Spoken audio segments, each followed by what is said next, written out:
Sean bienvenidos a esta lección número 5 del curso de Metodología de la Investigación. Este curso que pretende que usted pueda graduarse presentando una tesis que supere sus expectativas y la de todas aquellas personas que estarán pendientes de su proceso de investigación. En la lección anterior hablamos sobre el proceso de redacción del marco teórico y puntualizamos en algunos consejos que es oportuno que usted pueda repasarlo. Por si un caso no tuvo tiempo de ver esta lección, pues por aquí le dejamos la sugerencia para que pueda verlo y también en la descripción del video. Hoy vamos a hablar del alcance de una investigación o como se le llama en el capítulo metodológico, tipo de investigación. Pero más allá de hablar de tipos de investigación, académicos como Sampieri sugieren que se hable de alcance de la investigación, es decir, la profundidad que se logrará. En este sentido se puede hablar de 4 alcances de la investigación. El primero, que es el exploratorio, el segundo el descriptivo, el tercero el correlacional y finalmente el cuarto, que es el explicativo. Repito, el exploratorio, el descriptivo, el correlacional y el explicativo. Vamos a ver de qué se trata cada uno de ellos. Una investigación tiene un alcance exploratorio cuando, por ejemplo, usted revisó la literatura existente alrededor de este tema y no encontró una teoría muy desarrollada o solamente se encontró con conceptos vagos o ideas muy livianamente relacionadas con su tema de estudio. Por lo tanto, es un tema muy probablemente nuevo y por lo tanto su abordaje será meramente exploratorio. Por ejemplo, el nuevo coronavirus que causó una pandemia mundial durante el 2020 es un tema cuyas investigaciones por parte de la comunidad médica comenzaron obviamente desde un alcance exploratorio. Un atentado terrorista, por ejemplo, en un determinado país, en un primer momento se requiere de una investigación exploratoria. La explosión en Beirut en este año 2020 es un tema que amerita un estudio exploratorio. A partir de la pandemia que se generó en 2020 y el encierro al que se vio obligada gran parte de la población mundial, comenzó a tomar notoriedad el tema de la educación virtual, por ejemplo. Investigaciones exploratorias se han dado sobre este tema. Otro tópico que puede considerarse es, por ejemplo, el matrimonio entre personas del mismo sexo. En algunos países fundamentalistas religiosos, pues este tema es casi un tabú y por lo tanto las investigaciones no han sido muy desarrolladas en esta línea y se prestan para hacerse estudios de carácter exploratorio. El ateísmo como forma de vida es un tema que también puede ser abordado desde un alcance exploratorio. Entonces, cuando hablamos de un alcance exploratorio es porque nos estamos refiriendo a un tema poco investigado o poco conocido. Ahora bien, vamos a los estudios de carácter descriptivo. Estos estudios de alcance descriptivo lo que pretenden precisamente describir fenómenos, situaciones, sucesos o contextos, pero de una manera independiente. Es decir, estas variables que van a ser abordadas en el estudio se miden por separado. Cuando hablamos de medición independiente, no estamos haciendo referencia a aquello de que cuál es la variable dependiente y cuál es independiente. Acá no se trata de identificar ese tipo de variables que ni siquiera en los estudios correlacionales se deben trabajar de esa manera. Normalmente en los planteamientos de investigación se habla mucho de variables dependientes y variables independientes, cuando este tipo de variables meramente aplican en el planteamiento de algunas hipótesis en los estudios de carácter meramente explicativo. Más adelante veremos esos niveles. Sin embargo, aquí es oportuno aclarar que los estudios de un alcance descriptivo solamente miden las variables por separado, pero ni siquiera se interesan por saber si está relacionada o no una variable con la otra o si están asociadas. Por ejemplo, un informe del gobierno de su país en el contexto de la crisis generada por la pandemia del nuevo coronavirus. Normalmente se detallan, ya sea en cadenas nacionales o en espacios informativos, se detallan informaciones como la siguiente: número de pruebas aplicadas en un solo día, esto es para detectar el número de nuevos contagios. Y precisamente otro dato que se presenta es el número de nuevas personas contagiadas, número de casos recuperados, es decir, de aquellas personas que estuvieron contagiadas y luego el tratamiento médico pues han logrado sobreponerse a la enfermedad. Y a veces pues también se presenta el número de muertos a causa del coronavirus.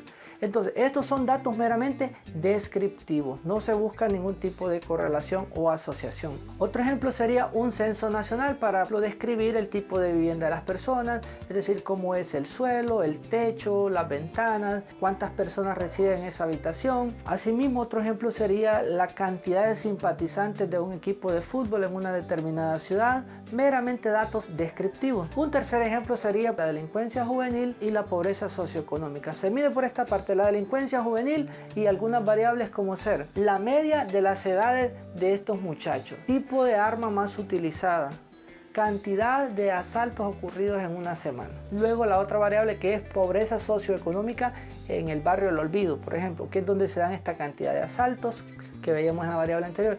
Entonces tenemos, por ejemplo, tipo de vivienda, condición laboral, nivel de ingresos de estos muchachos, nivel educativo de estos muchachos que viven acá en este barrio. Pero no estamos interesados en ver si el nivel socioeconómico de estos muchachos está relacionado con los niveles de delincuencia en ese espacio geográfico. Entonces, el estudio descriptivo es más o menos un panorama general del fenómeno estudiado. Ahora bien, el otro alcance de las investigaciones tiene que ver ya con el nivel correlacional. Aquí sí, si bien es cierto, se miden las variables, puede ser de manera independiente, pero después se busca establecer la correlación o la asociación. Se busca conocer si existe una relación o una asociación entre dos o más variables. Por ejemplo, en el caso anterior, nosotros estaríamos interesados en saber si existe una correlación entre el nivel socioeconómico de la población joven y el nivel de delincuencia que hay ahí en el barrio del Olvido. Otro ejemplo sería las horas de estudio que dedican los estudiantes de cuarto grado de una escuela y las calificaciones obtenidas en su examen de español.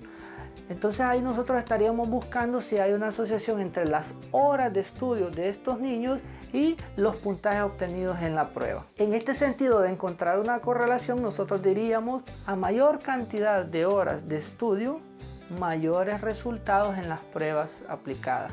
Es importante mencionar que el estudio correlacional goza de cierto valor explicativo, que es el último alcance.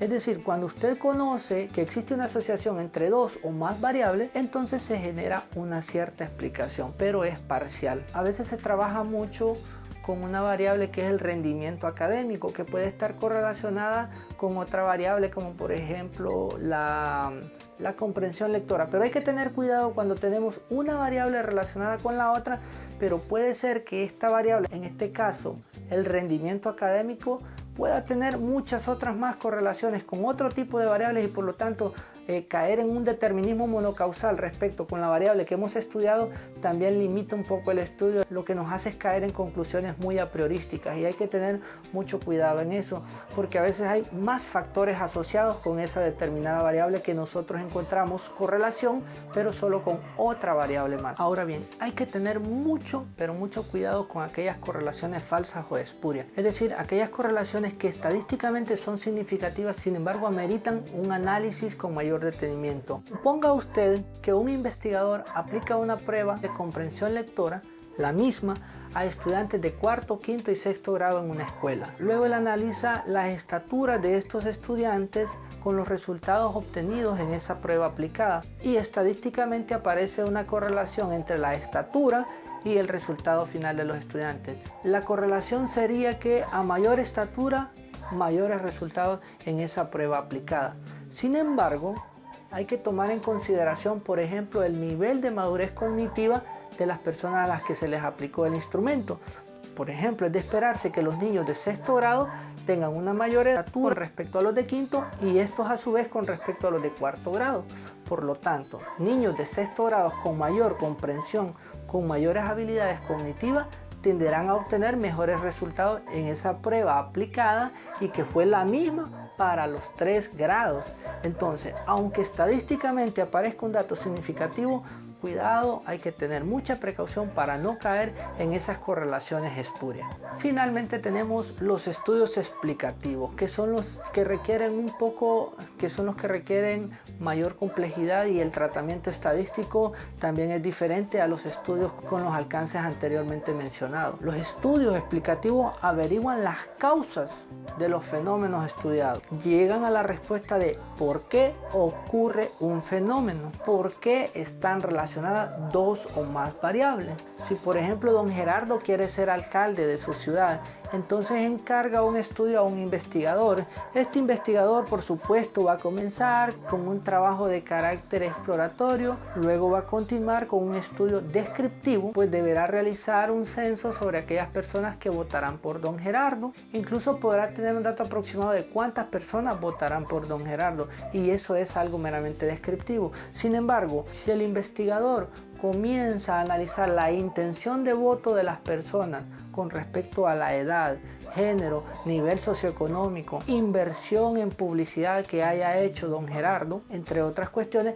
entonces ya está haciendo un estudio de carácter correlacional. Y si finalmente se propone investigar por qué una determinada persona va a votar por don Gerardo y por qué otra lo va a hacer por otro de los candidatos, entonces ahí está llegando a un estudio de carácter explicativo, es decir, el alcance mayor de una investigación, que es el explicativo o causal. Quizá la pregunta que usted se haga es: ¿cuál de estos 4 alcances es el más valioso? Todos tienen la misma importancia, pues cada uno de ellos produce aportes muy importantísimos al acontecer investigativo de cualquier tema que se esté abordando.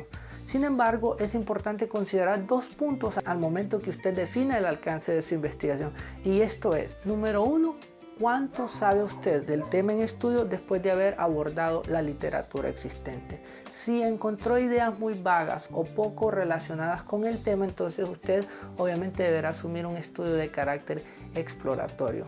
Pero también hay otra situación: si por ejemplo hay cierta literatura, pero usted pretende darle una nueva perspectiva a este tema, entonces perfectamente puede comenzarlo a hacerlo desde un alcance exploratorio, a pesar de que ya hayan otros estudios de ese mismo tema con otros alcances. Sin embargo, usted desde su perspectiva lo aborda diferente y por lo tanto cambia el alcance. Así que le repito, el alcance que usted le dará a su investigación está determinado principalmente por 2 elementos: cuánto sabe usted del tema y cuál es su perspectiva como investigador para abordarlo. Muy bien, hemos llegado al final de esta lección número 5, esperando que sea de su agrado. Si esto es así, lo invitamos a que por favor se suscriba aquí a nuestro canal, puede activar esa campanita para recibir notificaciones cuando tengamos una nueva lección de este curso. También le agradeceremos mucho si lo comparte con otras personas que también pueden estar necesitando este curso de metodología de la investigación. Muchas gracias.